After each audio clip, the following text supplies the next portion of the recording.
रायगड, महाराष्ट्रासह देश विदेशातील ताज्या बातम्या पाहण्यासाठी मॅक्स इंडिया लाईव्ह चॅनलला सबस्क्राईब करा आणि बेल आयकॉन दाबायला विसरू नका.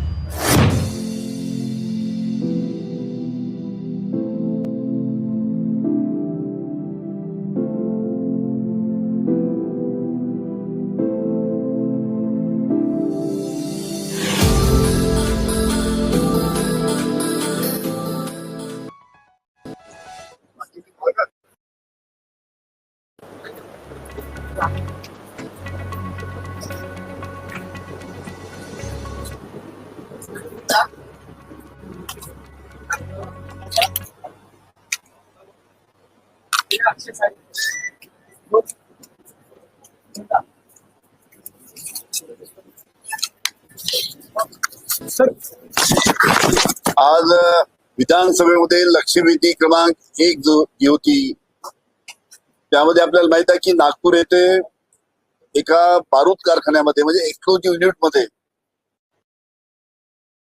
स्फोट होऊन 9 कामगार मृत्युमुखी पडलेत. त्याच्या बाबतीतली लक्षवेधी आज होती आणि या एक्सप्लोजिव्ह युनिट मध्ये ज्या पद्धतीनं स्फोट झाला त्या एक्सप्लोजिव्ह युनिट मध्ये कोणत्याही पद्धतीनं जे ट्रेंड कामगार ते नव्हते. अशा एक्सप्लोजिव्ह युनिट मध्ये कोणत्या पद्धतीनं इलेक्ट्रिक एखादं मशीन वापरायचं नाही अशा पद्धतीच्या सूचना आहेत, त्याचं पालन केलं गेलं नाही. ट्रेंड कामगार नव्हते. जे काही अशा युनिटच्या बाबतीत दक्षता घ्यायला पाहिजे ती कोणती दक्षता न घेतल्यामुळे नागपूरच्या या एक्सप्लोजिव्ह युनिट मध्ये स्फोट 9 कामगार मृत्युमुखी पडलेत. आणि याच्यातले जेव्हा दवाखान्यामध्ये जेव्हा यांना नेण्यात आलं होतं, एक डॉक्टर दंदे हॉस्पिटल आणि डॉक्टर सेनगुप्ता हॉस्पिटल, आणि त्या ठिकाणी नेण्यात आल्यानंतर डॉक्टर दंदे हॉस्पिटलमध्ये अतिशय चांगली ट्रीटमेंट झाली, पण सेनगुप्ता हॉस्पिटल होते त्या ठिकाणी हे कामगाराला उपचारासाठी नेल्यानंतर त्या ठिकाणी जोपर्यंत पैसे भरत नाही तोपर्यंत आम्ही त्या कामगारावर उपचार करणार नाही अशा पद्धतीचा भूमिका सेनगुप्ता हॉस्पिटलमध्ये घेतली. त्या बिचाऱ्यांनी 2000 रुपये कुठे जमवून आणले, त्यांना तिथे पैसे भरले. पण अशा पद्धतीनं ही अतिशय संवेदनशील अशी बाब आहे.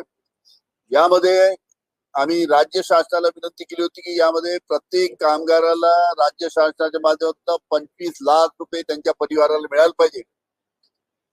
पण अतिशय दुःखाची गोष्ट आहे की फक्त राज्य शासनाने पहिल्यांदा 5 लाख रुपये देऊ सांगितलं आणि 5 लाखाचे फक्त 10 लाख रुपये एका परिवाराला फक्त राज्य शासनाच्या माध्यमातून दिले.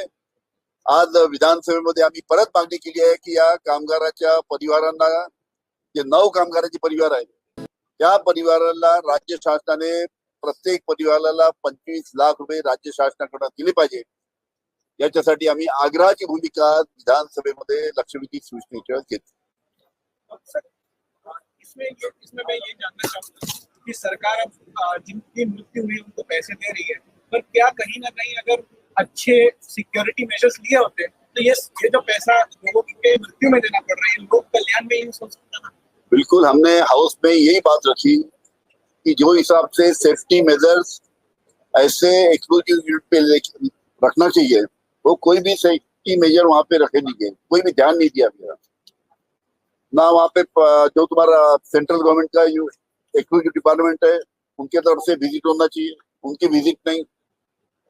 कामगार विभाग है उनकी विजिट नहीं, फायर विभाग की विजिट नहीं, पोल्यूशन डिपार्टमेंट की विजिट नहीं. इस प्रकार से जो भी कंसर्न डिपार्टमेंट है उन्होंने साल में 2-3 बार जाके विजिट करना चाहिए. जो भी खामी यहाँ पे उसको दुरुस्त करने के लिए उन्होंने सूचना देना चाहिए.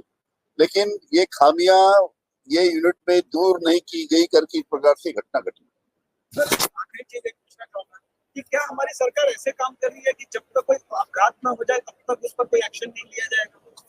बिल्कुल, आपने सही फरमाया. ऐसी काम करती है और अपघात होने के बाद भी जो जिस हिसाब से मदद करना चाहिए इस प्रकार से मदद भी राज्य शासन कामगारों को करती नहीं.